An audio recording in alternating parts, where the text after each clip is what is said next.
And today, however, we're talking about a very serious matter, and it can also be a very touchy subject. When you suspect that someone may be abusing their pet or animal. Joining us live this afternoon, Kline from the Wisconsin Humane Society. Before we get into the serious stuff here, who's our friend today? She is gorgeous. This is Bubbles. She is gorgeous. She's got the softest ears in the whole world. She's a 4-month-old hound mix, we're guessing. Yeah. You can tell she's smelling and sniffing everything. She's sniffing everything. Got a nose. She could not be any sweeter. She's making all kinds of friends. She's curious. She's active. She's soft. She's adorable. And she likes our artificial turf. She really does. I hope she doesn't like it too much. She loves exploring. Yeah, right? All right, so let's talk about some of the serious issues.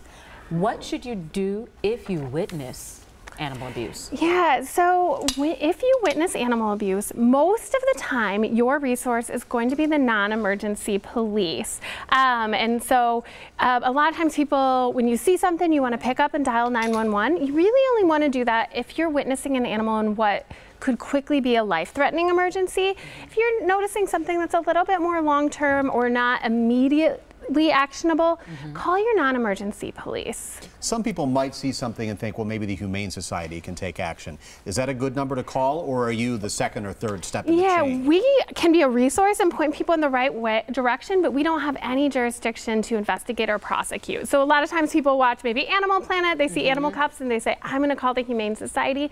We aren't 24-hour resource, and we also don't have the jurisdiction to investigate or prosecute. We're still happy to be a resource and point people in the right directions, help them learn their laws, because sometimes you're seeing something and you don't know, you're not feeling like it's right, but you don't know what the laws are. And that's what I was going to jump to. Legally, what can you do if you see someone abusing a sweet animal like Bubbles? Sure. So if you see active abuse, what you want to do is call the police. However, I know people get concerned about hot cars at this time of year, right? You want to jump in and react. Yeah. So there is a law that recently passed in Wisconsin that allows Good Samaritans, citizens, to take action if they see an animal or a child at risk in a car, in a hot car. And so what the law requires is that, 1, you've called the police, and 2, that animal or child is in distress. So a lot of times what we recommend is if you see an animal, you're not sure if they're too hot, go into the store, have the owner be paged with the license plate number, take action that way.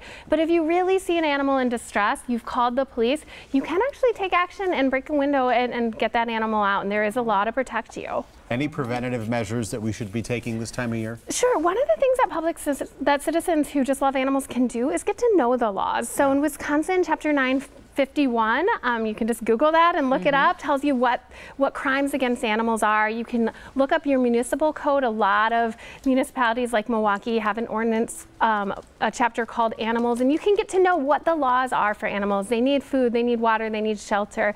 Some of these things are regulated at the state level, and some are by your municipality. Jill, thank you so much for coming and bringing Bubbles with us. If you have a question for our expert, you can simply email asktheexpert@tmj4.com. You can also call 967-5253, and Bubbles wants to go home with somebody. Bubbles is on the move.